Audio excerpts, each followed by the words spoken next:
On this episode, we're going to be doing the last motor swap that I plan to do here at my at-home shop.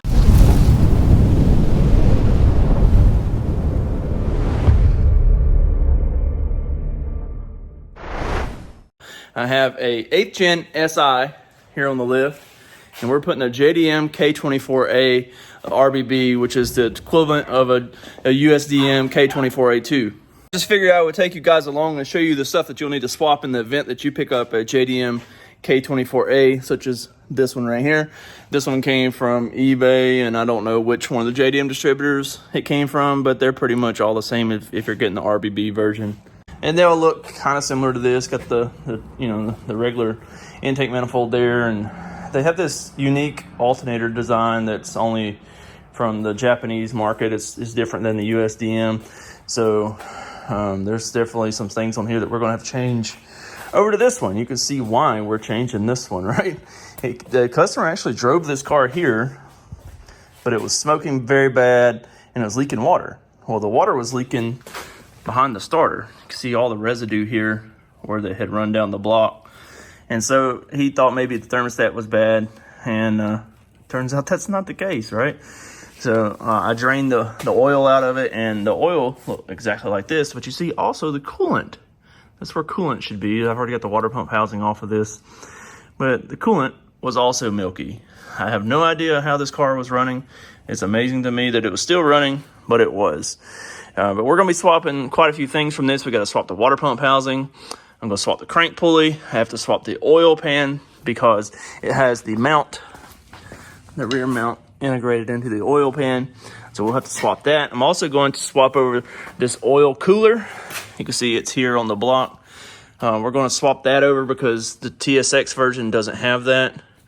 And we'll have that capability since we're going to be using the K20C3 water pump, which is what this would run to. You see that one doesn't have a hose that runs up through there. All right, no hose.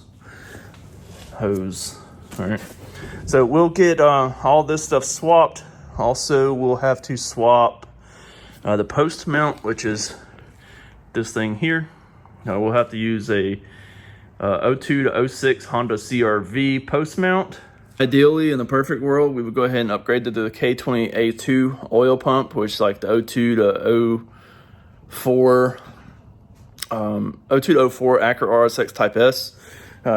The client said that he's a little low on funds and doesn't want to do that just yet.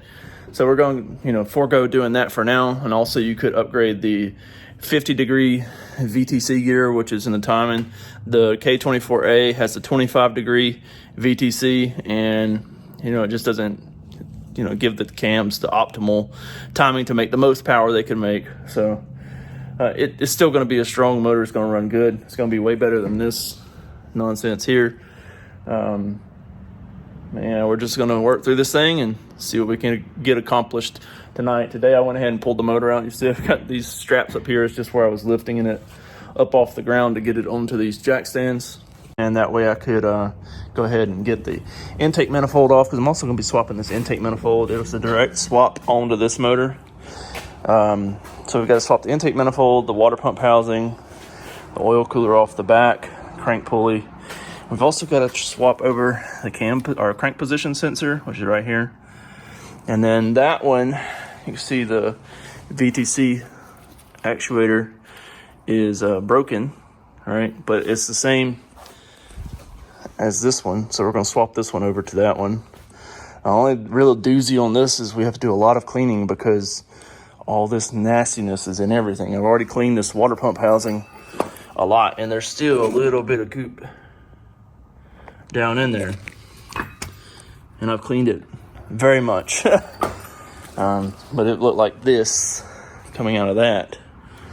So I'm going to have to clean a lot of stuff as I take it off, like these hoses. You can see all that goop in there. We'll clean all that out, clean this oil cooler out, flush it out. I've also got to flush out the heater core because all that stuff's in the heater core, as well as the radiator. You see I have the radiator propped up out there, and all that goop that has oozed out of the drain spout of the radiator throughout the day. It's just filthy. All this goop, it's still dripping in there. Look at that. Ugh. So Yeah, and you can see that all this residue is coolant residue because it's cracked right up in here, and it's just running down. It may be cracked more there too. You kind of see that line. So I don't know if they were running just straight coolant in it and it cracked the block and potentially cracked something internally, making it to where it's just mixing both ways, back and forth. But yeah, that's what we're working with. I went ahead and took the coolant pipes off here. I'm probably going to go ahead and swap on this outlet here because it's going to be the same style with that engine as far as how this bolts on. But this way, putting this one on, I retain all the factory mount points, the factory heater outlet. I got to swap over this valve up here. I want everything to be stock, if you will, on that engine, but it's still going to have Flash Pro on it also. So it is going to have Flash Pro. You can see all that goop there that ran out of the upper radiator hose outlet there, and it just all over the place. I've had stuff down here on the floor trying to catch it, but I've got stuff just strode everywhere now. So I've got to clean out the intake manifold because it had some goop in it. Even in the throttle body, I don't know how, but yeah, we're going to clean all that goop out of this. I just cleaned the goop out of this pipe because it had a bunch of goop in it. So we got that cleaned out with the parts washer. Just got the starter out, the harness. That's the main engine harness. That's the sub harness. Here in just a few minutes, we're going to start assembling all this stuff onto this engine. And then once I get all this stuff, then I'll do the oil pan and the crank pulley last, as well as the transmission, flywheel, clutch, all the good stuff. I also got to swap the knock sensor because this one's a square knock sensor to where the other one is the other style knock sensor. It's kind of a small, you'll be able to see it right here, but it's a little small knock sensor. It's the other style. You see how it's got the little bitty, it's just a little bitty filler compared to that square one like right there. So yeah, I'm gonna I guess I'm gonna go ahead and start taking this stuff off of this one. I still gotta take this oil cooler off of here too. I bet there's gonna be a bunch of goop come out of that, so let's get the drain pan. Put this drain pan there. Ugh. Goopy. Yummy. I drained the oil yesterday and it took over an hour and it was still drizzling at an hour. Crazy. To get the oil cooler off, we need to take this hose loose from up here. There's a little 8mm tucked in right there. We'll need to take that out. And then I'm gonna take this off right here.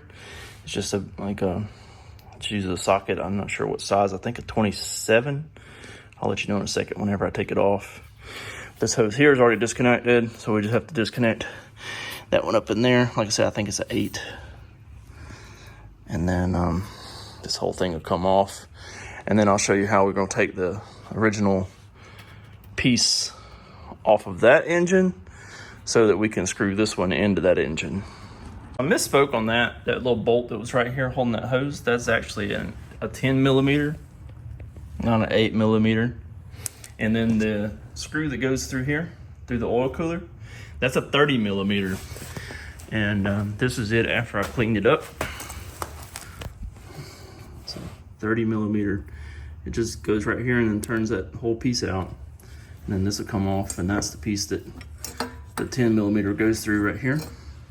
And there is an O-ring on that, so you'll need to make sure you keep that O-ring. I lost mine in my parts washer, so I gotta go over here and try to find it. I cleaned out the hoses, got them nice and clean inside as best I can. With this one, it's still gonna have contaminants in the system, unfortunately, because I know the heater core and stuff is full of that goop as well, and it's gonna have to be flushed. And then, you know, it's just hard to get all that crap out of the system completely. So we'll put probably some water in there initially, or run that, go it through a heat cycle or two, and then drain that water out and actually put some coolant in there, putting it through a heat cycle and drain it while it's still hot.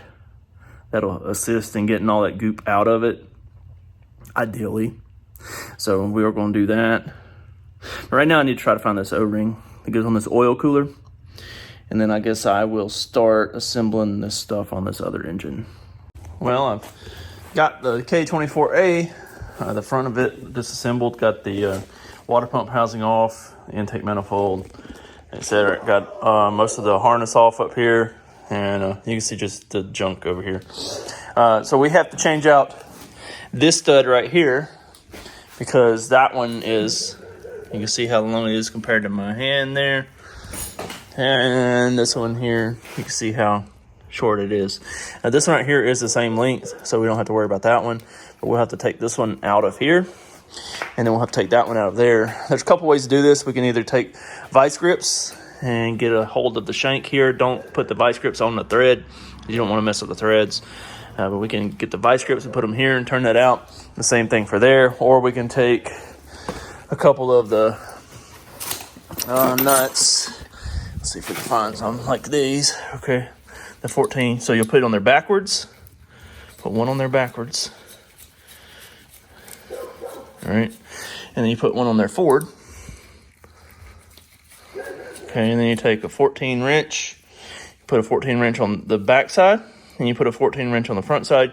Tighten those two together, and then you can literally just turn this backwards and then pull that whole stud out. I'll do them both ways. I'll do this one that way, and then I'll take that one out with the vice grips just to show you the difference between the two. All right, so I've got my phone propped up here. So like I said, just put a 14 here on the back side to hold it steady, and then we're going to put a 14 here on the front, and we're just going to snug those two together, and then we should be able to turn it right on out to see how that works. All right, turn it right out, and then once you get it off, you can take the jam nuts and go towards each other here, and it's going to loosen them off, and you can take them right off the stud by hand. So I'll show you that too. Let's see, comes right out. And then we can take this one and this one, turn them toward each other, and now we can take them right off. If you don't put this first nut on backwards, it makes it kind of difficult to get the wrench in there without jamming the wrench up on the outside nut. So that's why we put it on there backwards.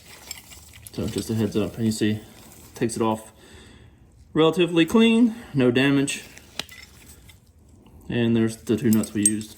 Also, we've got to clean off all this old Honda bond on here. So either a razor blade, or I have a gasket scraper that I use. So we'll have to get all this off of here. The cavity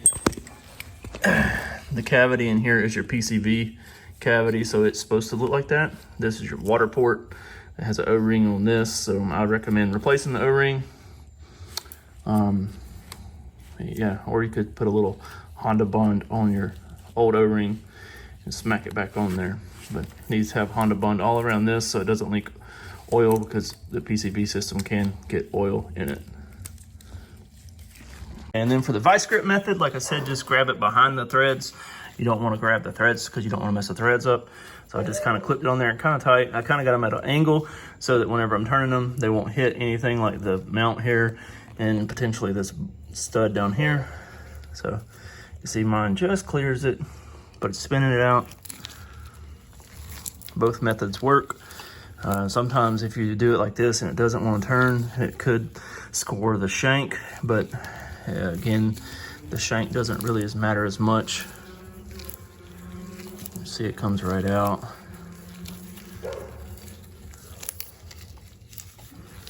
I have no idea why the video is upside down. Now, just for simplicity's sake, I'm gonna go ahead and clean all of this old Honda bond off of here before I put the new stud in. It just makes it a little bit easier not having to dodge that stud. You can see this stud, it doesn't really get close to this stud down here, so it's not really in the way. I'm gonna go ahead and clean all this up. Use a shop vac or an air blower to blow all this out after we get it all off. Make sure none of it's left in here. This is my little gasket scraper that I use. I got this off of Amazon. I believe it's a Lyle brand. I'll put a link to it in the description. But it works pretty well. I've used razor blades many times in the past. This thing here it works wonderfully, and does a good job without killing a bunch of razor blades. So I'm going to clean this up real quick and then get it ready to put some Honda Bond on here. So I went ahead and got that cleaned off. I went ahead and put Honda Bond around it. Again, that way I don't have to dodge this stud. I did go ahead and put Honda Bond all the way around that coolant port just to ensure that it makes a good seal. So we don't need this to be overly tight, so just snugged it. And then that's it, done. You can see it made a little mark on there, but it's not nothing at all. So I've got the coolant housing from the K20Z3. Already got it cleaned off on the backside. And now we can go ahead and get it plugged onto here. Boom, just like that. Fits right on, perfect fit. We just gotta put our bolts in and the two nuts. Just got a nut here and a nut here, and then the two bolts. And we should be good to go. Let's see. You have to use the K20 bolts, which this one bolt right here is the same as the 24, but this one up here is gonna be different because this is the one out of the 24 and it's way too short. So, just a difference in coolant housings. So let's get the bolt that came out of that and get it plugged in. So now we got that tight, so we're good to go there. And see, this gives us that coolant outlet to go to the oil cooler. So we'll get that plugged on in a minute. I've also got to put the K24A1 post mount on here, and I've got to swap the sensor too because this one's broke. Otherwise, you wouldn't have to swap the sensor. I'm only having to replace it because it got broken. And then I've got to put the starter on. I think the original, well, the K24 starter that came with this engine would work. But I'm going to go ahead and swap this one in, the one that came from the K20Z3. Automatic manual starters exact same on the K series. The only difference with most K series is this connection for the wire that activates the starter, the solenoid. So I got to do that. Got to install the knock sensor, and then we can put this intake manifold on. And then I also want to mention that the knock sensors are very sensitive on any Honda, so just be sure that you're taking care with the connector because the outer shell of it can pop off very easily. So just be careful when you're doing it. Make sure that your socket is straight and that it's not crooked or anything because like I said, they're very, very sensitive to break-in. So just be careful. They're kind of pricey if you have to replace them. Now I just got to put, I'm going to use the thermostat that came with the JDM engine just because it's simply not full of oil and goop. Looks like the outlet is the same angle as the original K20 one. So I got to take this piece of hose off because whenever they take these off, they just hack the hoses, right? But I've got to take out the 3 10mm bolts there, here, and there, and take those out and put them on. We'll put this whole housing onto the K20 pump. So we've got the thermostat bolted on now, and I also went ahead and swapped this piece here. The JDM one would probably work. The really only difference I saw was the angle that the heater line came off. I did go ahead and swap over the whole piece though, including the bracket that used to hold the original air bracket or the air box. This one doesn't have the original air box on it. I've got to put the heater pipe from the thermostat over to here. This is the one off of the K20Z3. I did spray the O-ring with some WD-40 to ensure that it will go in over here without issue. So then it can bolt on here with a 12mm bolt, and then we've got to get it on over here too. This one is a little bit taller. Ideally, you'd probably use the pipe from the JDM engine, but it was bent very bad. So we're going to maybe do a little bit of tweaking to make this work, but we should be able to get it on here, hopefully. On this heater hose, the heater pipe, it doesn't exactly line up because of the taller deck height, so I kind of had to tweak it a little bit, and I got it to where it's up here, but I can't get a bolt in it. I did have the bolt in it there, and I was able to clip the wire back on this support bracket for the intake manifold. You see it doesn't fit anymore because the deck height is taller, so can't reuse this, unfortunately. And I got this piece bolted on up here. It's got all my hoses on there. I was able to, on the USDM version of the K20Z3, it goes from a rubber line to a metal line, back to a rubber line to here. And I just used this hose from the JDM engine and just bypass having that whole bracket for nothing, just for this little hose. So got these hoses both connected here. Now I need to get the rest of the stuff on the rear of the engine, but that's pretty much everything on the front. You can see we've got it all assembled here. So here on the back side of the engine, we already got the exhaust manifold off, and on the Japanese engines, they don't use a VTEC oil pressure sensor like this. This is off of the USDM motor. It just has that block off piece. Now this one is going to be running Flash Pro, and you can turn that off. So it's really not necessary to install it, but I'm going to go ahead and install it anyway, just so we don't have a free plug just hanging around. If you're using K Pro or Flash Pro or any other aftermarket ECU, it's not necessary to use this VTEC pressure sensor, because like I said, you can just turn it off and it's not needed. But I'm gonna go ahead and install it, and all I have to do is just turn that little 12mm plug out, turn this in, and then it plugs right in. Additionally, back here, this is the oil pressure switch for the, basically I call it the dummy light on the dash. All right, so the K20Z3 one is different than all the other regular ones like this that have the single prong coming out. So we got to swap that out. And then I went ahead and took the oil filter off. We have to turn this piece out so that we can put our oil cooler on here. And then there's also, let's see. Yeah, right here is the revision for the oil cooler. We'll have to, there's a plug up in there. There's an Allen. We'll go get that in a second. We'll have to take that out. And we'll have to put this, there's another plug that goes on the outside here that is on the K20Z3 over here. You can see that right here. And that's that oil pressure switch. You can see how that's different. And there's just some more goop that was in the VTEC solenoid. So we'll get that out, this off, and then we'll take that plug out of, that's up in there, up in that, that's up in this piece here. We'll get that out of there. And then, yeah, you can see it from all the way over here, up in there. I got a new phone. It's pretty awesome. It's an iPhone 15 Pro Max. It's got a pretty good camera. I do say myself. So we'll get that out and get all this stuff swapped over, and I'll give you the sizes and stuff whenever we get that swapped out over there. See, that's the little plug. I just took that out.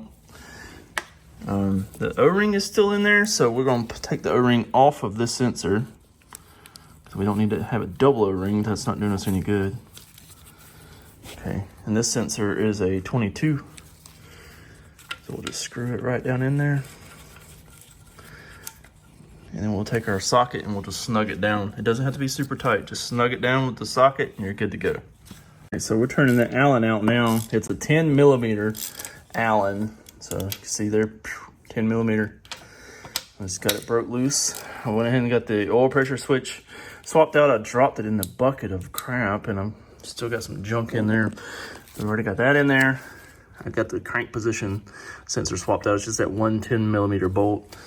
That's the old one. The only difference is the tabs on the sides, and I think you have to switch 2 wires if you were going to try to use this sensor, but it's just so simple to swap over the other one and be done with it.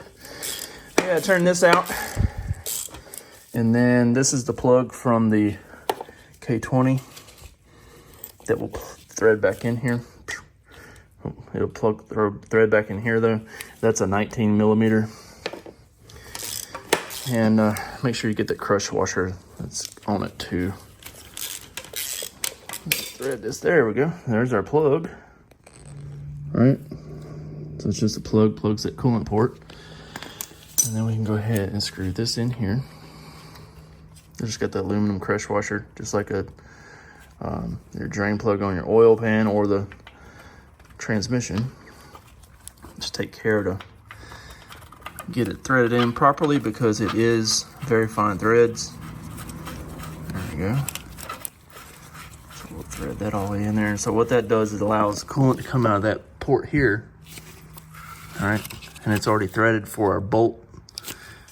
Just put that fitting in there with the O-ring and we're set. So really the last part of this equation is getting this out. Again, it's kind of like the stud on the water pump. We can use vice grips or like an extractor. I don't know if I have an extractor that fits that's that big. I may. No, not big enough. But yeah, there's really no, you can't double nut it or anything because we don't have any nuts that are that big, and it doesn't have an Allen inside.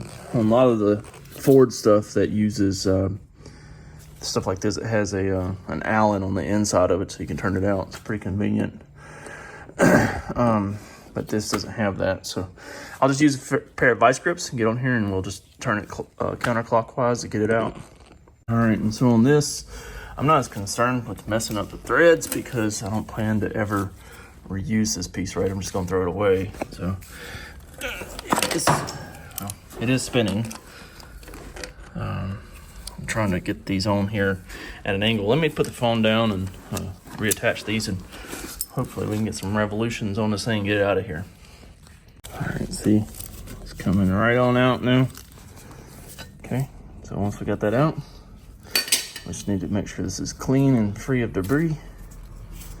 It just seems like it is. Okay, so now we get our oil cooler over here and make sure you get the O-ring. Both of them, the one that goes on the pipe and the one that goes on the back of this. Okay. And then this goes up here.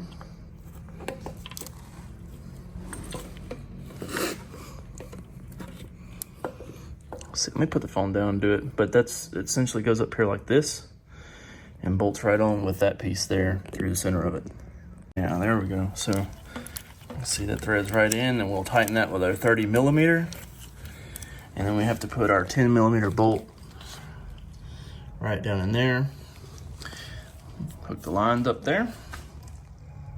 And then we have an oil cooler. So pretty straightforward. So I got the K24A1 post mount put on here. The only difference we're going to see bolting it to the car is going to be up here. The SI, the original one over there, it has 19 millimeter. Well, the bolt head is 19 millimeter. I guess it'd be like a M14 bolt, where these are M12, which would be like your 17 millimeter. So we'll have to put a different size bolt in the mount for the passenger side. But that's just a typical K-series size. The SI, the K20C3 is just different. And that original mount won't work. The bolts don't line up because the deck height is different, right? I went ahead and got the VTEC actuator solenoid swapped over. And I've got all the harness on. Now you can see I took care whenever I was removing the harness from the K20Z3 to retain all of my clips. So it all clipped in everywhere it was previously. And everything plugs in because, again, we swapped the crank position sensor. We swapped the oil pressure switch. We swapped the VTEC pressure switch. Okay. So all that plugged in. All the K24 coils are the same as the K20, so all those plugged in. Got that solenoid there plugged in. All this stuff up here, the injectors are all plugged in. The only thing that's not clipped on where it was originally is this connector here, because it went on that support bracket that went from the intake manifold down to the block, and we couldn't retain that any longer. So this will be just kind of hanging out down here, but it's not going to hurt anything, right? But yeah, everything else is looking pretty solid. More progress is being made. You see I've got the engine suspended here from the car with some straps, and I got this engine suspended from the lift with straps to swap the oil pan. Okay, so I've got the Z3 oil pan here. And the reason this is important is because the Z3 has the mount on the back, right? And that's what we need for the 8th Gen SI. We got to have that rear mount to go to the subframe. And so we have to put this oil pan on the JDM K24A. You do have to use the Z3 bolts. You see they are longer than the other ones for the steel pan. So just make sure you're retaining the bolts from the Z3. And also, you see on the K24A, they've got these little studs, one on the front and one on the back. That's the front, and the back is, see, it's got one right there. So we've got to get those two out. Pretty easy, just vice grips or the double nut method like we used for the water pump housing, and we'll get those out. Now, the K24A oil pump does not sit quite as far down in the oil pan as the Z3 one does. So whenever we do the oil in this, we need to make sure that we add an extra quart. So instead of like a 5-quart capacity, we're going to bump it up to a 6 on this application, just to make sure that it doesn't captivate and I guess that'd be the word. Is it captivate? I don't know. But make sure it doesn't run dry, because that's the last thing we want, is to run the engine low on oil, just because the oil pickup doesn't go quite as far down in the oil pan. It is pretty close because I just put the steel oil pan on the Z3 just to prevent as much mess as I can. And I'll show you that gap that it's got now. So you can see here with that steel oil pan on there, it's got a little bit of a gap because the pickup is bottomed out in the pan. But yeah, I'm just trying to limit the amount of filth. You can see it's dripping out of that water passage still. Blah, nasty, nasty, nasty. So I've already got some Honda Bond smeared on this oil pan all the way around. And I've got the block clean on that, so I'm supposed to put this on there as soon as I get those 2 studs out. And then maybe get the clutch put on and get the transmission mated to the engine. And then we're gonna call it a night. Well, it's the next day. We're back out here working on the FA5. You can see I've already got the motor bolted in. I did all that last night. I just came out here just now. And I was out here till like, I don't know, 1 a.m. Just got carried away. I don't know when to stop, you know, like I kept saying, and oh, well, maybe that'll be the last thing I do. Maybe that'll be the last thing I do. And I just kept on until I got the motor bolted in, and I actually started it up last night. So there's that. Finally, what's left, I've got to do the radiator. Got the subframe to do, because you can see it's not in there. And I've got to hook up the heater core lines, but I've got to flush the heater core out first because it's full of that goop, right? And I've got to put the cowl on, but I'm going to wait to put the cowl on until I move it out and get those heater core lines flushed out. I've got the radiator. It's out here on the other side of my CRV. I've been over there flushing it out with the water and degreaser, hoping to get most of that goop out of it. I know all of it's going to come out. So I think I'll do is just put water in it, run it through a heat cycle, drain the water while it's warm, and hopefully get some more of that goop out. Do that maybe 2 or 3 times and hopefully get as clean as it can be. I'll probably run some degreaser through there with the water and hopefully break that crap up and get it drained out. But, you know, it's inevitable. It's still going to have a little bit left in it. What I'm going to do now is just work on getting the subframe reattached so that I can get it rolled out of the shop and get this radiator and stuff installed.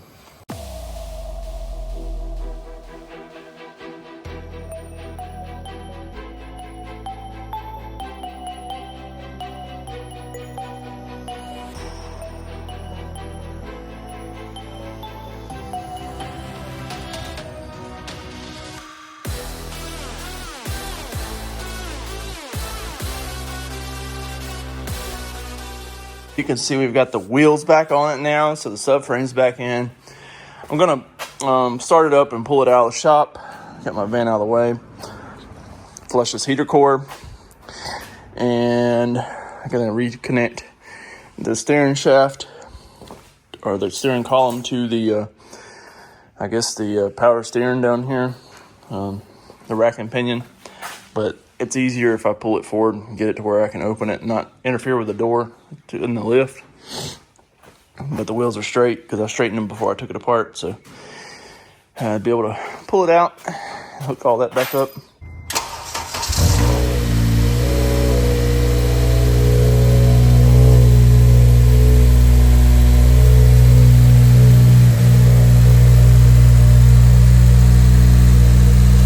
Anyways, that's pretty much everything you have to do to be able to put your K24 RBB into your 8th Gen SI. Obviously, it does need a base map and stuff for the K24. It will run on the factory tune, but I don't recommend driving it that way because it's a different displacement at 2.4 as opposed to a 2.0. But it did start that when you saw me crank it up there and drive it out of the shop. It was still on the original K20 ECU with no Honda at all.